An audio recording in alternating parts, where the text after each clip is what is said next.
Vamos a iniciar, son 14:31 del 22 de noviembre de 2023. El tema son problemas ortopédicos más frecuentes. Ustedes saben que durante el crecimiento y desarrollo del paciente pediátrico, ¿no? Se puede presentar aspectos ortopédicos que van a suscitar, digamos, muchas dudas en la familia, o de repente ves en el pediatra o el médico de atención primaria. Dudas en el sentido de que si son variantes de la normalidad, o puede ser pues un problema patológico, ¿no? Que debe ser tratada, observada, ¿no? ¿Qué es lo que uno tiene que hacer en estos casos? ¿No? Vamos a enumerar las entidades que van a desencadenar pues el mayor número de consultas, ¿no?, al ortopedista en la práctica diaria. Estamos determinando cuáles son estos problemas ortopédicos más frecuentes: displasia congénita de cadera, pie aducto equinovaro, pie plano y escoliosis. Como les decía, ¿no?, la duda es si son variantes de la normalidad o tienen alguna patología, ¿no?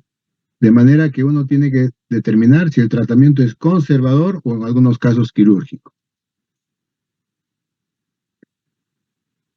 Empecemos con displasia congénita de cadera o displasia de desarrollo de cadera.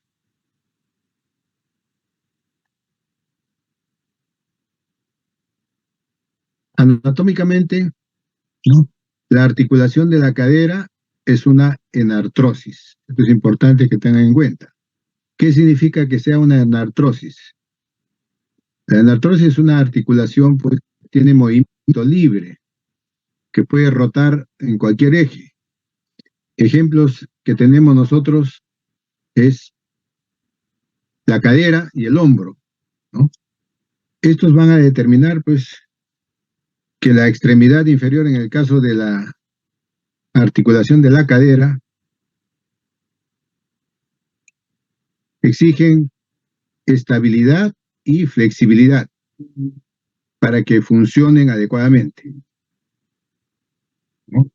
Entonces, la patología que se presenta en estos pacientes, ¿no?, que tienen algún problema en la cadera,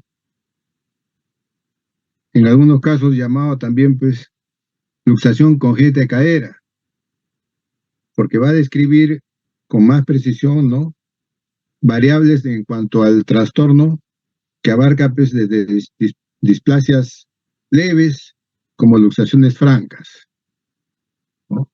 Entonces, ¿quiénes conforman la articulación de la cadera, ¿no? Acá está la cabeza del fémur, el acetábulo, los ligamentos. Son más o menos 3 estructuras que tienen que tener en cuenta, ¿no? El hueso ilíaco, el fémur, la cápsula articular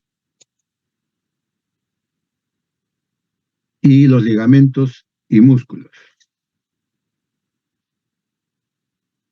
La displasia de desarrollo de cadera, mejor dicho, el desarrollo de la cadera más o menos finaliza a la 12ª gestación, ¿no? En la semana 12 de la gestación ya se formó el desarrollo de la cadera, ¿no? Conforme va avanzando en el tiempo, ¿no?, hay una relación pues entre los componentes de la articulación coxofemoral, ¿no?, que vuelvo a repetir que comprende pues el hueso ilíaco, el fémur, la cápsula, los ligamentos y músculos.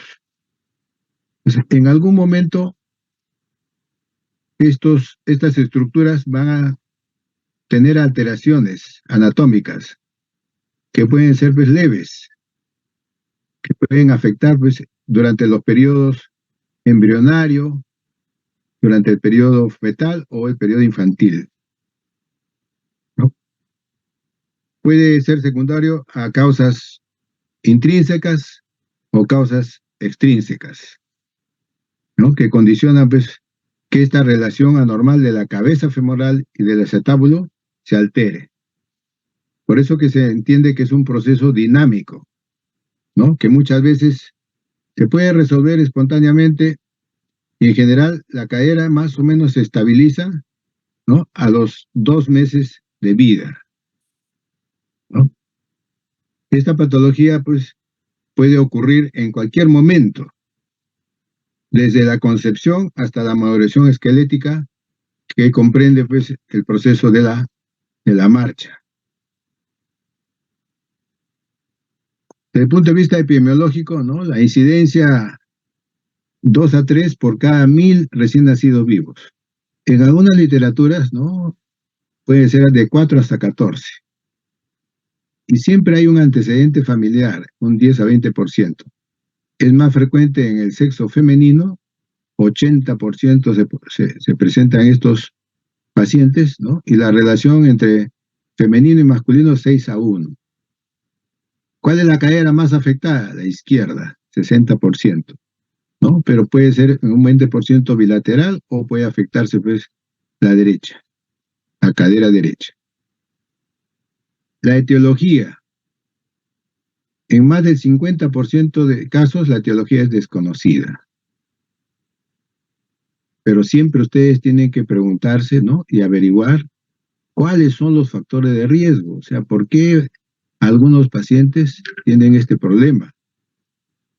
¿No? En algunos casos, no solamente es displasia de desarrollo de cadera, sino se asocia con otras anomalías, como metatarsoaducto, pie-bote, escoliosis o estrabismo. Entonces, cuando uno empieza a hacer el interrogatorio, tiene que determinar cuáles son los factores de riesgo, ¿no? Los factores desencadenantes o los factores predisponentes. Dentro de los factores desencadenantes están los factores mecánicos o factores hormonales. Y dentro de los factores predisponentes vamos a determinar a ver cuáles son las causas por las cuales se presenta esta displasia de desarrollo de cadera. Cuando hablamos de factores desencadenantes, los mecánicos, ¿no? Existe una lista más o menos por los cuales estos pacientes pueden presentar una displasia de desarrollo de cadera. Es más frecuente en las primíparas, ¿no? Está en rojo presentación podálica, porque es una de las causas más frecuentes. O pueden ser, pues, recién nacidos macrosómicos, o con embarazos múltiples, la madre tiene, pues, varios niños, y uno de ellos puede condicionar este tipo de desarrollo de displasia de cadera. Si hay oligohidramnios, forma de la pelvis femenina, anomalías uterinas, ¿no? Extensión brusca de la cadera de recién nacido, y esto también es importante que tengan en cuenta, ¿no? La envoltura rígida del neonato, ¿no? Con las caderas en aducción y extensión, ¿no? Que es una de las formas en las cuales se criaba anteriormente, pues hace mucho tiempo, ¿no? Actualmente todos son libres, ¿no? Antes lo envolvía, pues, al recién nacido como si fuera, pues, un tamal, ¿no? Entonces, eso condicionaba también. Pero acuérdense, antecedente de presentación podálica, hay que ver este tipo de problema. Dentro de los factores hormonales, existen el exceso de estrógenos maternos.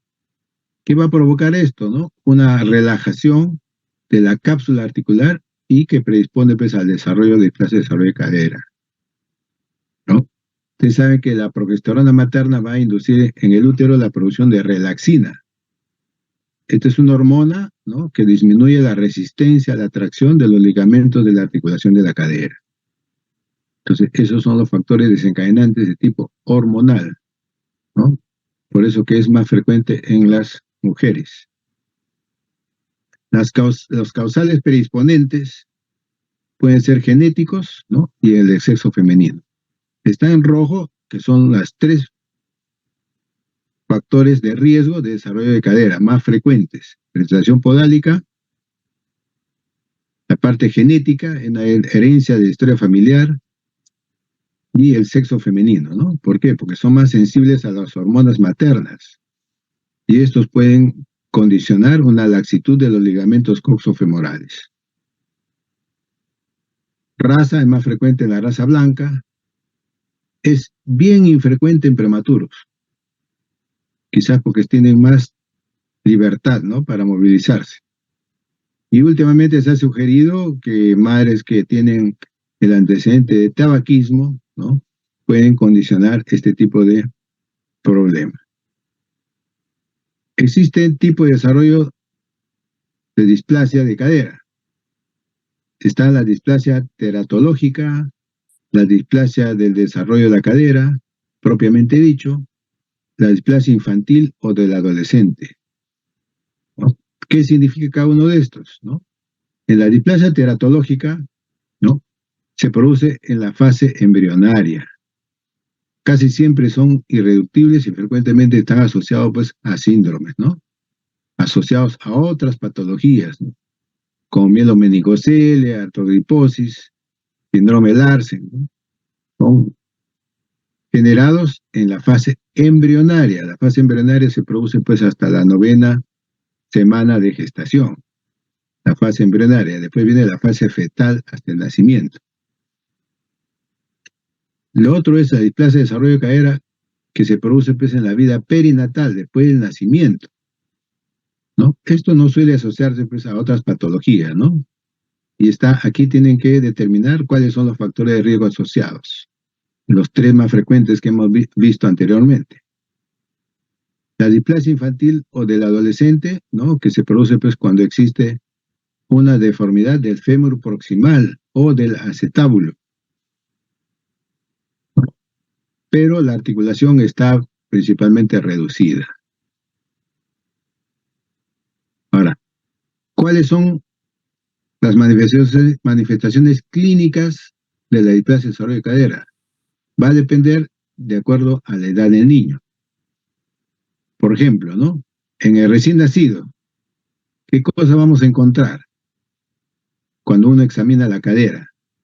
Signos de inestabilidad. Esto es importante que tengan en cuenta, ¿no?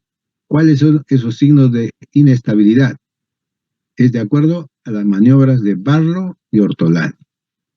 Acuérdense que ese es un examen que se realiza a todo recién nacido. ¿Qué significa la maniobra de Barlow? Indica que la cadera está reducida, pero fácilmente es luxable. ¿Cómo se realiza esta maniobra? Hay que realizar una flexión de 90 grados, traccionando longitudinalmente hacia el posterior con una ligera aducción de la cadera. El signo de Barlow. El signo de Ortolani es el signo de certeza, ¿no? Se presenta generalmente pues, su hallazgo en la cadera femoral que está luxada, ¿no? Aquí ¿cómo se realiza esta maniobra? Abduciendo la cadera a la vez que se hace una presión sobre el trocánter mayor. Si la cadera está luxada, al reducirlo dentro del acetábulo provocará pues, un sonido que se llama clic. Por eso es el clic de cadera. Clic de cadera es el signo de Ortolani. Acuérdense ustedes, ¿no? En el recién nacido, las maniobras de Barlow y Ortolani. También, en algunos casos, la simetría de pliegues, ¿no? Es uno de los hallazgos, ¿no? Pero, sin embargo, la literatura dice que es un signo, pues, que no tiene mucho valor, pero que causa un innumerable número de derivaciones al especialista, ¿no? Porque aproximadamente pues, el 30% de los niños sanos pueden presentar una simetría de pliegues en la zona perianal, ¿no? Como se observa acá en la figura, asimetría de pliegue, ¿no? Los pliegues glúteos, que son los que realmente generan más interconsultas, ¿no? Al especialista.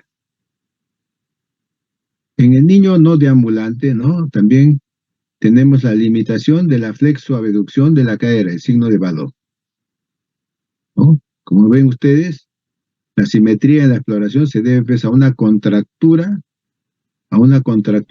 ¿no?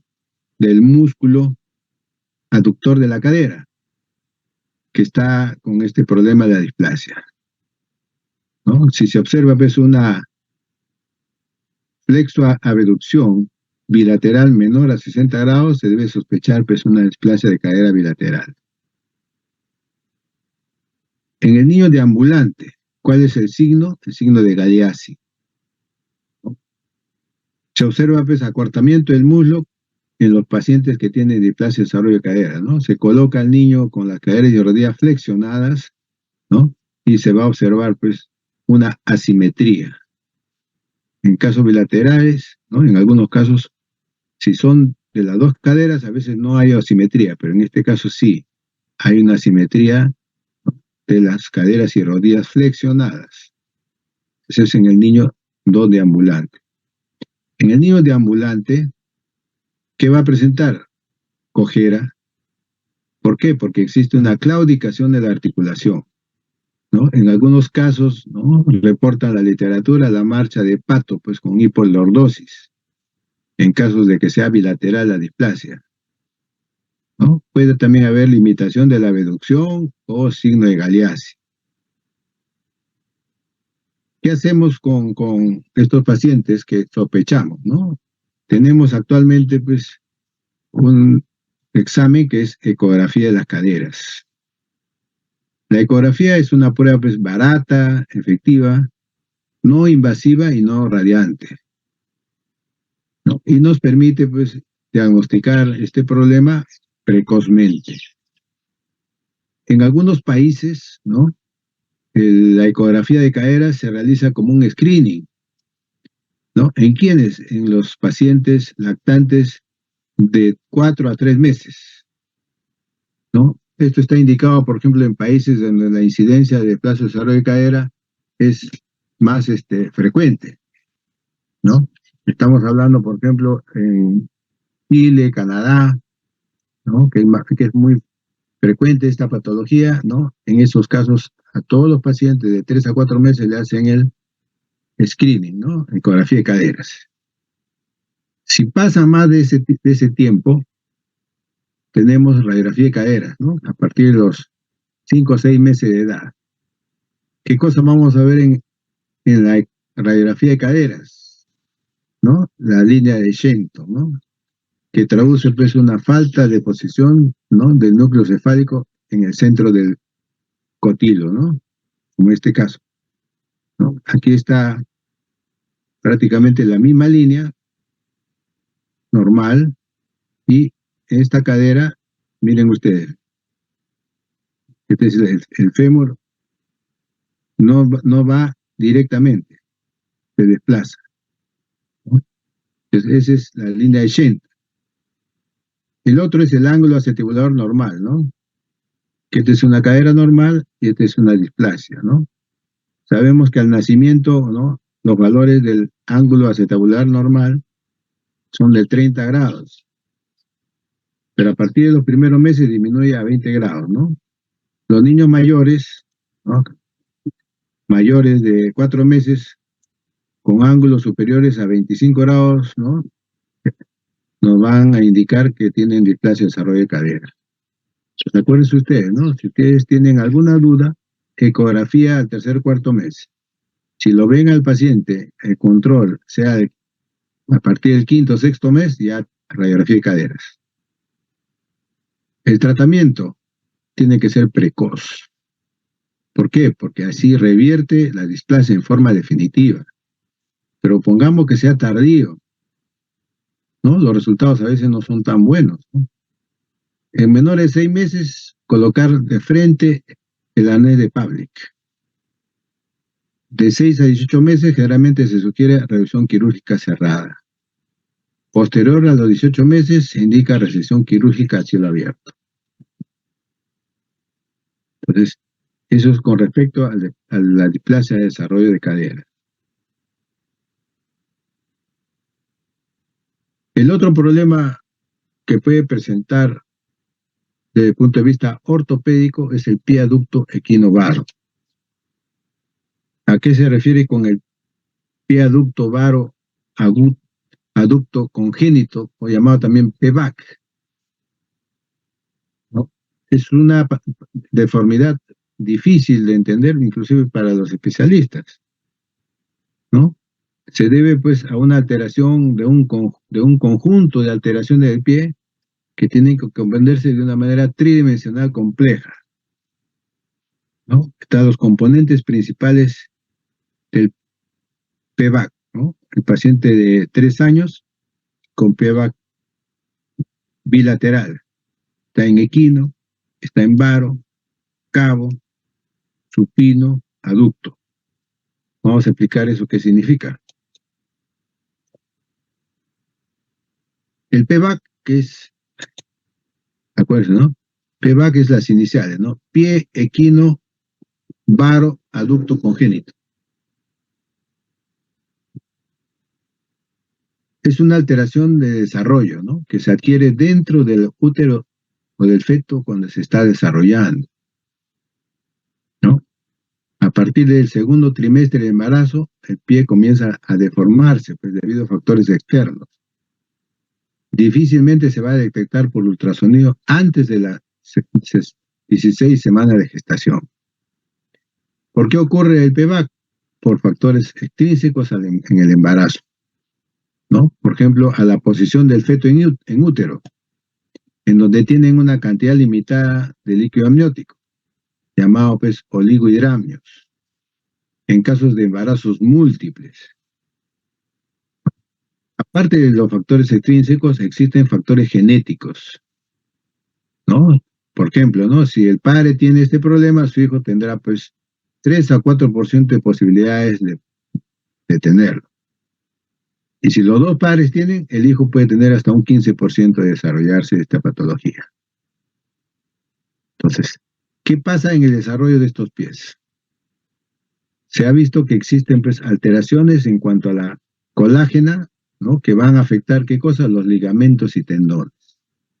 Ustedes saben que los huesos del pie son 26 que forman el pie, ¿no?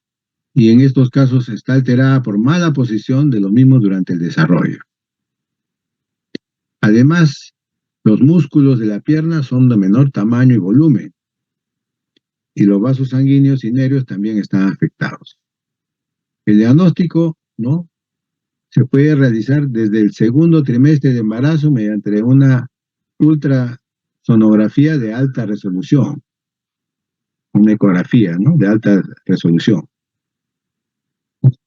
Sin embargo, pues, hasta el momento del nacimiento, cuando generalmente se detecta y se determina su severidad, ¿no? El diagnóstico es exclusivamente clínico. ¿Cuál es el tratamiento de PVAC?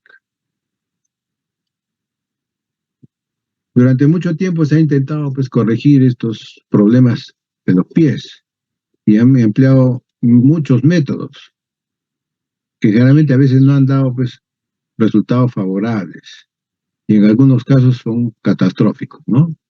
Existe, sin embargo, pues un método ideado por el doctor Ignacio Ponseti en la década de los 40, que reportan pues una tasa de éxito hasta del 90%. ¿Cuál es este método, no?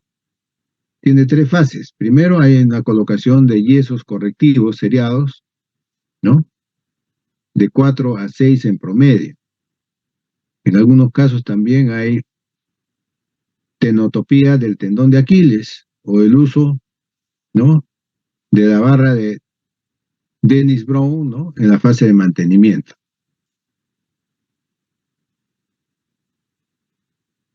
El pie equinovaro, que también se llamaba pues, el llamado pie Sam, es una deformidad congénita del pie en el cual aparece pues, el pie en punta, se llama equino, y con la planta girada hacia adentro, que es varo.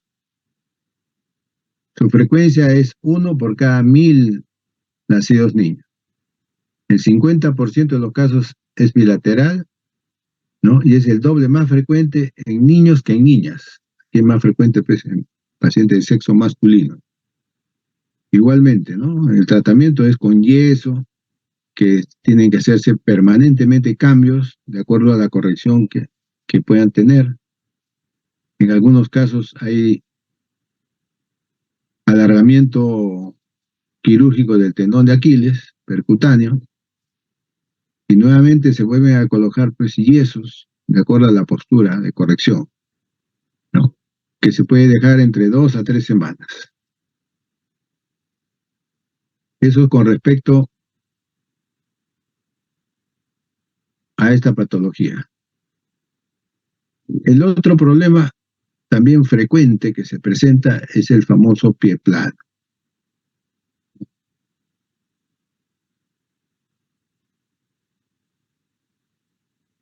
Es el segundo motivo de consulta al traumatólogo, ¿no? Las deformidades del pie en la etapa infantil, ¿no? Tras el dolor musculoesquelético convirtiéndose pues, en la primera, junto con la alteración del patrón de la marcha en el grupo de edad escolar, ¿no? El pie plano pues es una, digamos, entidad, ¿no? Que los padres frecuentemente están preocupados, ¿no? Y consultan en atención primaria, ¿no? Van a consultar más por la deformidad y no por el tipo de marcha o por el dolor, ¿no? Entonces, si uno quiere definir el pie plano de una manera sencilla, ¿no? Se refiere pues a una disminución del arco plantar. Entonces, el pie pues es imprescindible para la marcha. Entonces, para que ustedes tengan un diagnóstico adecuado, tienen que conocer su anatomía y los mecanismos pues biomecánicos, ¿no? Como le decía, está constituido pues 26 huesos y sus articulaciones correspondientes, y se dividen en 3 unidades funcionales: el retropié, el medio pie y el antepié, ¿no? Formado cada uno de ellos por estructuras óseas, ¿no? Que vamos a determinar en este dibujo. Aquí está el antepié, el medio pie y el retropié, donde están distribuidos los huesos, los ligamentos, ¿no? Las articulaciones que van a condicionar, digamos, algún tipo de patología, ¿no? Entonces, ¿qué pasa en el pie plano? En el pie plano hay desaparición o no hay formación del arco plantar. El arco plantar comienza a formarse pues a partir de los 4 o 6 años, ¿no? Donde va a incluirse la desaparición de la grasa plantar, ¿no? Como la disminución de la laxitud, tanto ósea como muscular.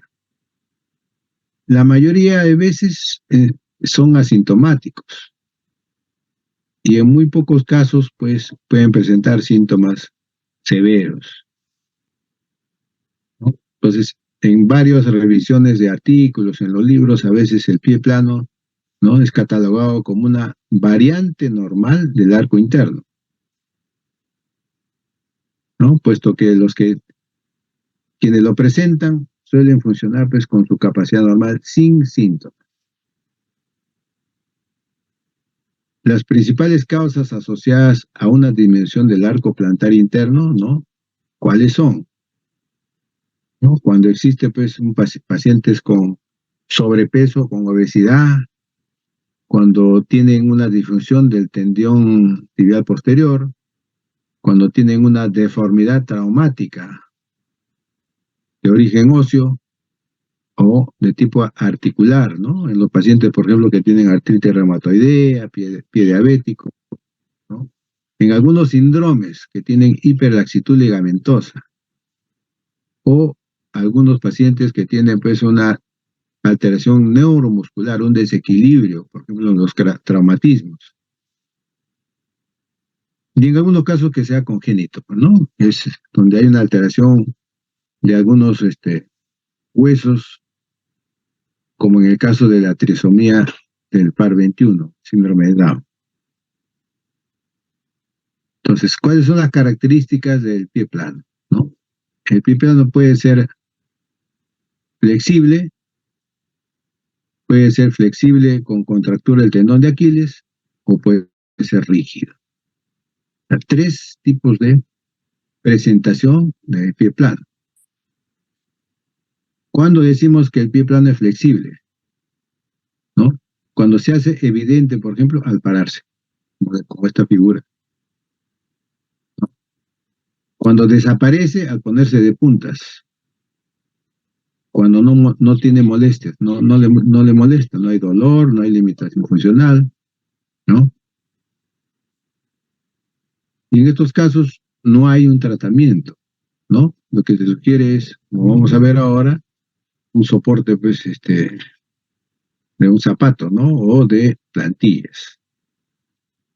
¿Qué pasa si el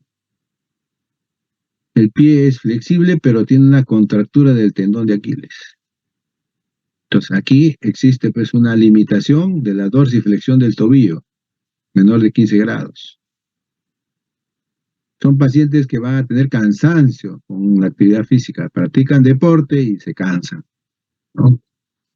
Pueden tener dolor en la pantorrilla o el tobillo, ¿no? Y el calcáneo que está horizontal o un discreto pues equino, ¿no? Una desviación. Y existe en el pie plano rígido, ¿no? Que es poco móvil. Aquí tienen pues que determinar un examen radiográfico para darle un tratamiento como vamos a ver ahora, ¿no? Para el pie plano rígido. Ahora, ¿cómo sabemos que un pie plano no es patológico? Esto es importante que tengan en cuenta. El pie debe ser, digamos, no hay dolor, indoloro. Debe ser funcional y flexible pues, en la exploración. Cuando uno examina el pie, ¿no? Flexión, extensión, lateral izquierdo, lateral derecho, anterior y posterior, no puede ver dolor, ¿no? Ahí uno tiene que asegurarse de que el pie no está rígido, ¿no? Para eso, ¿qué tenemos que hacer? Una movilización pasiva. Tanto de quiénes, del retro como el medio y el antepié, los tres partes, ¿no? Que conforman, ¿no? Del retropié, del medio pie y del antepié. Debe ser, pues, la movilización completa, simétrica y no dolorosa, que es importante que tengan en cuenta. No hay dolor, ¿no? Igualmente, el tendón de Aquiles no debe estar tenso, pues, ¿no? Y debe pasar, pues, unos 15 grados de dorsiflexión pasiva. Entonces, también es importante que uno tiene que hacer caminar, pues, de puntillas y talones. Al caminar de puntillas observaremos cómo se forma, pues, el arco plantar. De manera que cuando uno tiene pues, un paciente que consulta por este tipo de problemas, ¿no? Puede hacerle pues, un estudio del podograma o con el podoscopio, ¿no? Que se llama el estudio de la huella plantar, ¿no? Como en este caso, ¿no? La figura A dice que es pie plano, la B, pie normal, la C, pie cabo. El pie plano puede tener diferentes grados, ¿no? De acuerdo al podoscopio o al podograma, como le dicen, ¿no? ¿No? Primer grado, miren ustedes acá, falta esta señalización, el arco plantar. Segundo grado, tercer grado, no hay pues aquí no hay arco plantar. Acá en el cuarto grado, tampoco. Este es un pie normal, ¿no? Donde se forma pues el arco plantar, no se evidencia. Ahora, ¿qué hacemos con el paciente que tiene un pie plano flexible? El tratamiento es conservador, ¿no? Debemos observar si no hay molestias, ¿no? Controlar si es sintomático, ¿no? hay que controlar, pues en algunos casos hay que vigilar el peso del paciente, ¿no? Si es un paciente que está obeso o con sobrepeso, este puede determinar que tenga algún tipo de molestias. Y se aconseja ejercicios sencillos, ¿no? Como está en la figura, ¿no? Caminar de puntillas o de talones, recoger algunas veces cosas con los dedos de los pies, ¿no? Caminar por terrenos naturales, ¿no? Como arena, césped, ¿no? Diferentes tipos de estructuras. Y en algunos casos, pues, recomendar el uso de un calzado adecuado. Calzado adecuado tiene que ser no ortopédico, ¿ah? Que tenga pues un contrafuerte que mantenga el talón bien sujeto y una suela que sea flexible, que no comprima pues excesivamente el antepié, ¿no? El calzado que le llamamos fisiológico debe dejar libre las articulaciones del tobillo y de los dedos y debe mantener pues el talón vertical, ¿no? Evitando la desviación en valgo. Por eso que cuando uno dice, ¿no? ¿Qué condiciones debe tener el calzado? Ideal, ¿no? Debe ser amplio, flexible, talón bajo, liviano, ventilado y buena adherencia. La pregunta también es, ¿en qué momento uno recomienda pues el uso de calzado, ¿no? Porque las mamás a veces traen a los lactantes que tienen 6, 7 meses y ya están con su zapatito, ¿no? Se supone que el lactante empieza a caminar a partir de los 9, 10 meses. Entonces, la recomendación es, ¿no? La mayoría de veces recomienda pues el uso del zapato a partir del año, porque es el promedio más o menos en los cuales se desarrolla, pues, empiezan a caminar, digamos, los lactantes, ¿no? Si es que uno va a sospechar que tiene pie plano, el tratamiento, como le decía, si es flexible, el tratamiento es conservador. Ejercicios, estos ejercicios, ¿no? Que es importante que tengan en cuenta. Si hay molestias, ¿no? ¿No? El uso de plantillas, ¿no? El uso de plantillas que también es, ¿no? Si la persona, sobre todo, después de realizar deporte, ¿no? En algunos casos, pues, ¿no? Practican deporte, ¿no? ¿No? Y pueden tener algún tipo de molestias. En estos casos es necesario el uso de plantillas, ¿no? Para lograr, pues, un control más adecuado de la forma del pie. Ahora, es muy importante señalar que la utilidad de las plantillas es para corregir el pie mientras esté siendo usada, ¿eh? ¿No? Mientras se usa la plantilla, está cumpliendo su función, ¿no? Pero estas recomendaciones también es importante que tengan en cuenta. Los ejercicios.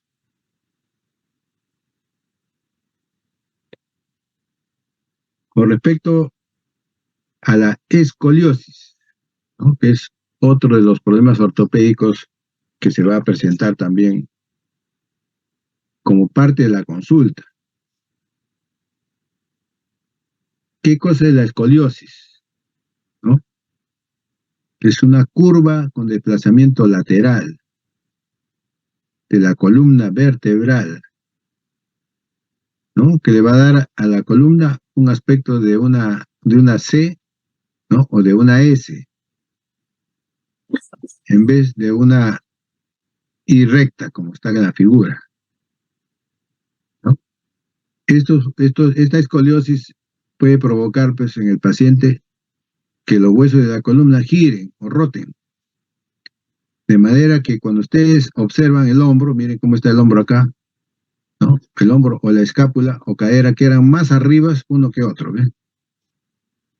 Este hombro está más arriba, esta cadera está más arriba, en relación al otro, ¿no? Este hombro derecho está más arriba que el hombro izquierdo, y la cadera izquierda está más arriba que la cadera derecha, ¿no?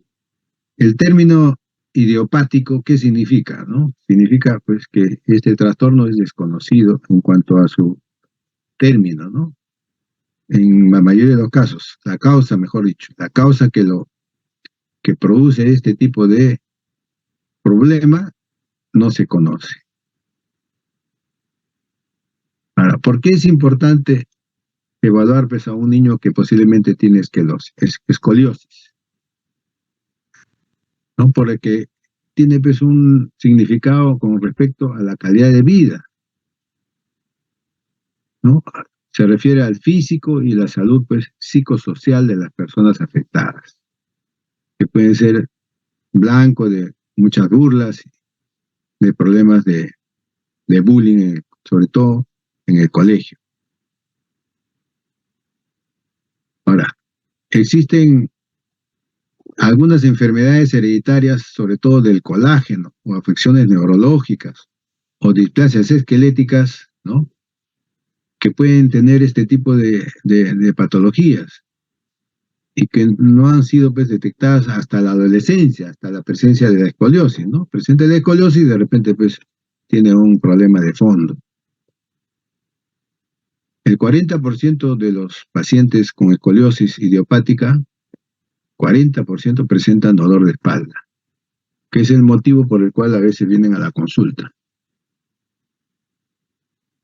Y se ha demostrado que estos pacientes tienen, ¿no?, una disminución en cuanto a la calidad y cantidad de sueño, por la posición en la cual tienen que dormir, ¿no?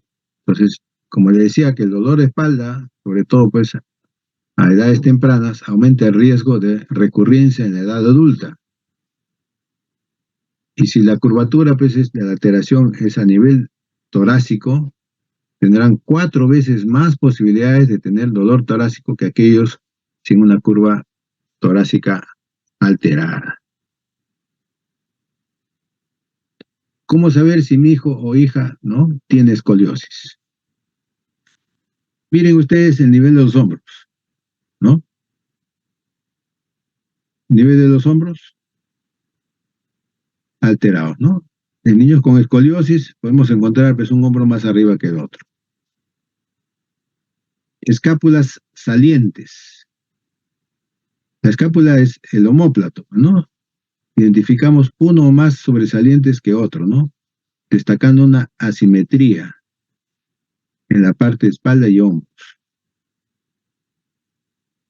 Curvatura en el plano frontal. Hay que observar la espalda, ¿no?, y ver cómo no se presenta pues, una línea recta, sino es una curva, tal como se observa pues, acá en la imagen. El nivel de la pelvis o caderas. A nivel de la pelvis observamos pues, un lado más arriba, es decir, un desnivel en la pelvis. Es normal, aquí está signos de escoliosis, ¿no? Esto es una figura. Se puede hacer el test de Adam, ¿no? ¿Qué significa el test de flexión anterior? ¿No? Uno le dice a su hijo que se incline hacia adelante como si fuera a tocarse la punta de pies y observar la espalda desde atrás. En los casos con escoliosis, uno podría pues encontrar una simetría en la zona dorsal llamado jiba costal, ¿no? La jiba costal, ¿no? Esa es una forma de determinar la presencia de escoliosis, ¿no? Es fundamental pues que los niños que presentan alteraciones posturales deben recibir un tratamiento temprano, ¿no? Para eso ustedes tienen que hacer pesquisas para ver desviación de la columna. ¿En qué momento? La recomendación es, si las niñas deben ser evaluadas más o menos en 2 oportunidades, a los 10 y a los 12 años. Ese es el tiempo para determinar alteraciones posturales. Y en los niños, a los 13, 14 años, ¿no? Como dice acá, es frecuente hacer el test de Adams, ¿no?, que determina pues, una esclerosis idiopática del adolescente. Dice ustedes, ¿no?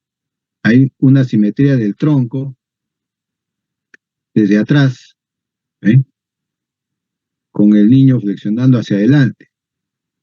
Se considera pues que el test de Adams es positivo cuando el dorso torso del niño no está pues completamente paralelo, ¿eh? Sino que presenta lo que llamamos una jiba a nivel dorsal o deformidad pues lumbar. ¿Qué hacemos con estos pacientes?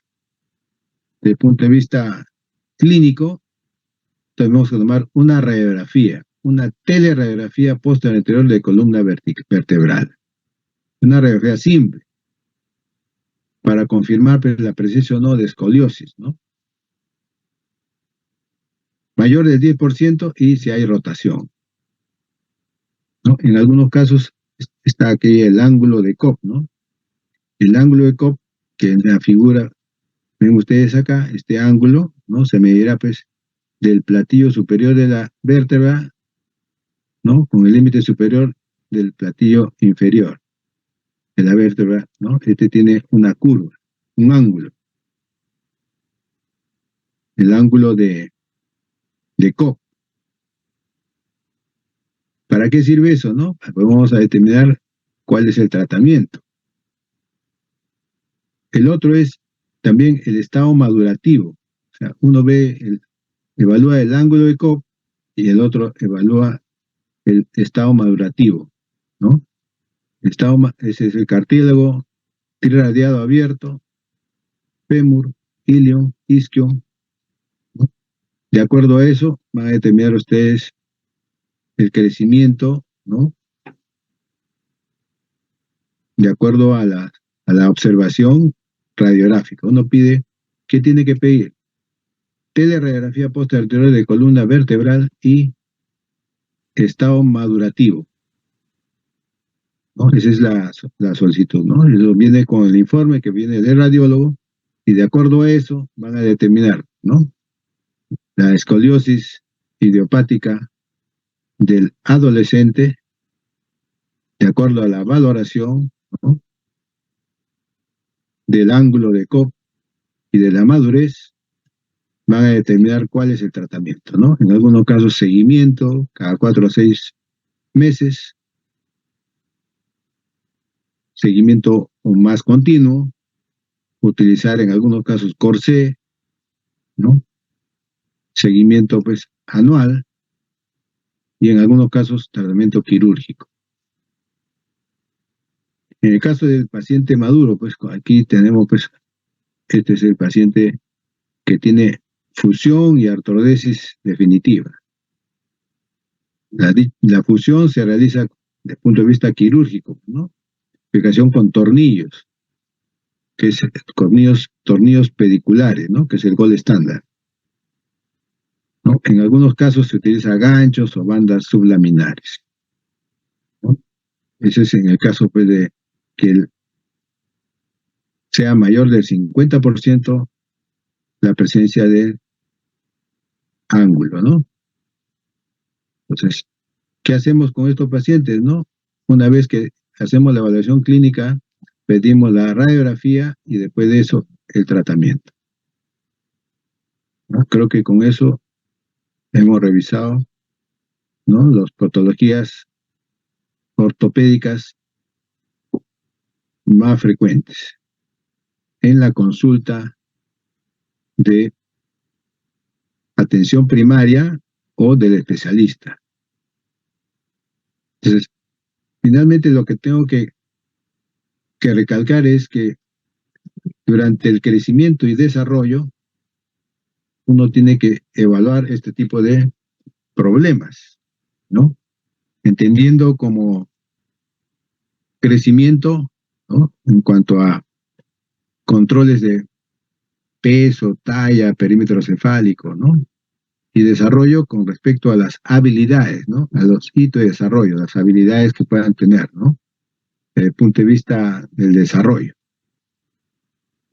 Y esto puede, en algunos casos, pues, condicionar ciertos problemas, digamos, de evaluación, tanto de los pares, que son los que consultan al final, y también del médico que va a hacer el control de crecimiento y desarrollo, que tiene que evaluar, pues, ¿no? Cuáles son los problemas frecuentes, desde recién nacido hasta el lactante, preescolar y escolar, ¿no?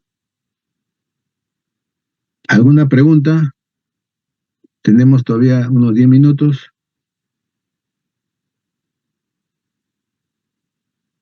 El delegado me imagino que habrá tomado la foto de la asistencia. Vamos a ver.